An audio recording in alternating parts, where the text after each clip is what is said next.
40-এর পর অনেকের জীবনেই একটা প্রশ্ন ঘুরপাক খায়। একটা শক্তি যেটা আগে ছিল সেটা যেন দিন দিন হারিয়ে যাচ্ছে। তো এই শক্তিকে কিভাবে আবার জাগিয়ে তোলা যায়, কিভাবে একে নতুন করে কাজে লাগানো যায়? চলুন আজ এই ব্যাপারটাই একটু তলিয়ে দেখা যাক। শুরুতেই এই কথাটা একটু খেয়াল করুন। এটা কিন্তু রাগ বা হতাশার কথা বলছে না।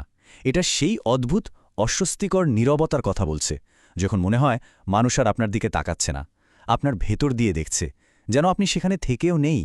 এই যে অদৃশ্য হয়ে যাওয়ার অনুভূতি, এটাই আসল ব্যাপার। তো এই যে অদৃশ্য হওয়ার অনুভূতি, এটা আসলে কি? এটা হলো সেই শান্ত কিন্তু অস্বস্তিকর একটা উপলব্ধি যে এতদিন ধরে যে নিয়মকানুন মেনে জীবনটা চলছিল সেগুলো আর কাজ করছে না। মনে হচ্ছে যেন নিজের জীবনেই কেউ একজন অচেনা হয়ে যাচ্ছে, কিন্তু ঠিক কেন এমন হচ্ছে তা ধরা যাচ্ছে না। 40-এর পর প্রায়ই এমনটা হয়। এতদিন ধরে যে মুখোশগুলো পড়ে থাকা হতো, সমাজের দেওয়া বিভিন্ন ভূমিকা, সেগুলো কেমন যেন খাপছাড়া লাগতে শুরু করে। 20 বছর বয়সে জীবন চলার যে একটা স্ক্রিপ্ট হাতে ধরিয়ে দেওয়া হয়েছিল, 40-এ এসে সেটাকে একদম অর্থহীন মনে হয়। আর সবচেয়ে বড় সমস্যা হলো, এই নতুন পরিস্থিতিতে কি করতে হবে তার জন্য কেউ প্রস্তুত করে দেয়নি। তাহলে প্রশ্ন হলো, এই যে একটা বিচ্ছিন্নতার অনুভূতি, এটা আসছে কোথা থেকে? এর উত্তর খুঁজতে গেলে আমাদের একটু পেছনে ফিরে তাকাতে হবে, সেই সব পুরনো প্রতিশ্রুতির দিকে যেগুলো একসময় বিশ্বাস করা হতো। চলুন দেখি কেন সেই নিয়মগুলো আজ আর খাটছে না। ব্যাপারটাকে একটা চুক্তির মতো ভাবা যেতে পারে। নিয়মগুলো খুব সহজ ছিল। কঠোর পরিশ্রম করতে হবে, পরিবারের দেখাশোনা করতে হবে, আর একটা নির্দিষ্ট পথ ধরে চলতে হবে। এর বিনিময়ে কি পাওয়া যাবে? সম্মান আর শান্তি। আর এই চুক্তি মেনেই তো এতদিন চলা হয়েছে। নিজের সবটা দিয়ে দায়িত্ব পালন করা হয়েছে, শুধু এইটুকু পাওয়ার আশায়। কিন্তু গোলমালটা তো এখানেই। যদি সব নিয়মই মানা হয়ে থাকে, সবকিছু যদি ঠিকঠাকভাবেই করা হয়ে থাকে, তাহলে আজ কেন নিজের জীবনেই নিজেকে একজন আগন্তুকের মতো মনে হবে? প্রশ্নটা তো এখানেই, তাই না? এর উত্তরটা হয়তো শুনতে একটু অস্বস্তিকর লাগবে। দেখুন, জন্মটা তো 30 বছর বয়সে জীবনের শিখরে পৌঁছে তারপর ধীরে ধীরে মিলিয়ে যাওয়ার জন্য হয়নি। জন্মটা হয়েছিল অপ্রতিরোধ হয়ে ওঠার জন্য, স্থির হয়ে যাওয়ার জন্য নয়, বরং সারা জীবন ধরে বেড়ে ওঠার জন্য, নিজের বাড়ির আসবাবপত্র হয়ে ওঠার জন্য নয়। আর এখানেই লুকিয়ে আছে আসল ব্যাপারটা। ক্ষমতা কেউ কেড়ে নেয় না। আমরা নিজেরাই আরামের জন্য, স্বাচ্ছন্দ্যের জন্য একটু একটু করে সেটা ছেড়ে দিই। আর তারপর একদিন সকালে ঘুম থেকে উঠে আয়নার সামনে দাঁড়ালে আর নিজেকেই চেনা যায় না। তাহলে উপায় কি? এই হারিয়ে যাওয়া ক্ষমতা কি ফিরে পাওয়া সম্ভব? হ্যাঁ, সম্ভব। আর এর জন্য প্রথমেই বুঝতে হবে ক্ষমতার আসল মানেটা কি। কারণ এটা সম্ভবত আমরা যা ভাবি ঠিক তা নয়। দেখুন, ক্ষমতা বলতে আমরা সাধারণত কি বুঝি? টাকা, বড় পদ, গলার জোর। কিন্তু এগুলো তো ক্ষমতার বাইরের খোলস। আসল ক্ষমতা কোনো জিনিস নয় যে ওটা দখল করে নেওয়া যাবে। এটা আসলে মানুষের সাথে মানুষের একটা সম্পর্ক। আর যখনই আমরা এই সহল ব্যাপারটা ভুলতে শুরু করি, তখনই ক্ষমতা হাতছাড়া হতে থাকে। বিষয়টাকে আরেকটু সহজভাবে বোঝা যাক। অবস্থান আর প্রভাব, এই দুটো জিনিসের মধ্যে পার্থক্যটা একটু ভাবুন। অবস্থান হলো সমাজ যা দেয়, যেমন কোনো পদ বা স্ট্যাটাস। এটা কিন্তু যে কোনো দিন চলেও যেতে পারে। অন্যদিকে প্রভাব হলো এমন একটা জিনিস যা নিজের তৈরি করতে হয়। এটা অনেক বেশি গভীর আর স্থায়ী। একটা যদি হয় ক্ষমতার প্রতীক, তো অন্যটা হলো তার আসল সারমর্ম। আর এই প্রভাব অর্জনের গোপন কৌশলটা কিন্তু বেশ অদ্ভুত। এটা আক্রমণাত্মকভাবে নিজেকে জাহির করার মাধ্যমে আসে না, বরং কৌশলগতভাবে নিজেকে কিছুটা সরিয়ে নেওয়ার মাধ্যমে আসে।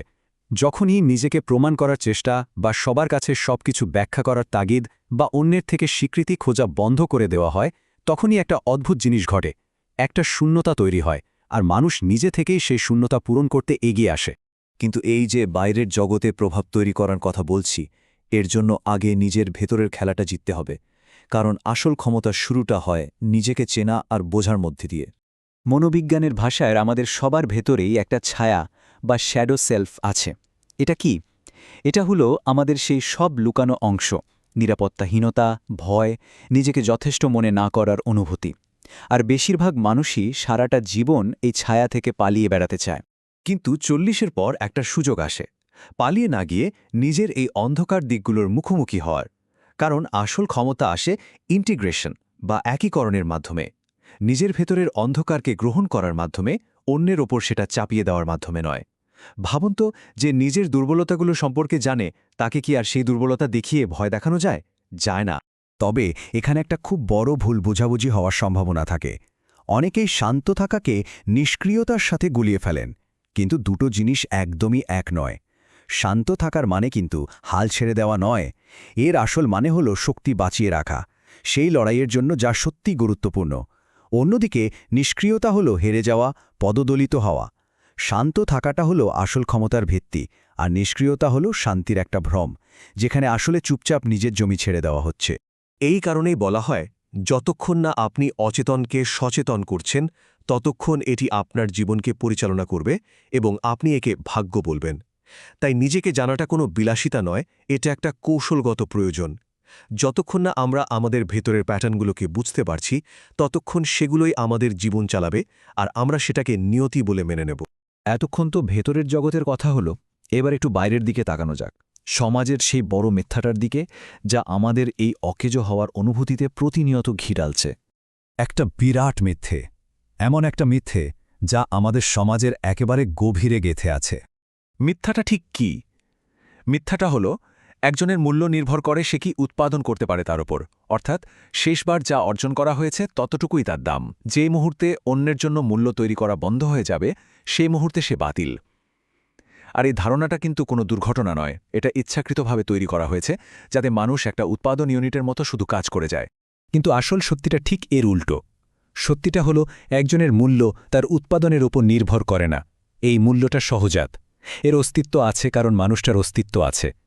কোনো অর্জন বা উৎপাদন এটাকে বাড়াতেও পারে না, কমাতেও পারে না। বেশ, এই সত্যিটা তো জানা গেল, কিন্তু এটাকে জীবনে কাজে লাগানোর উপায় কি?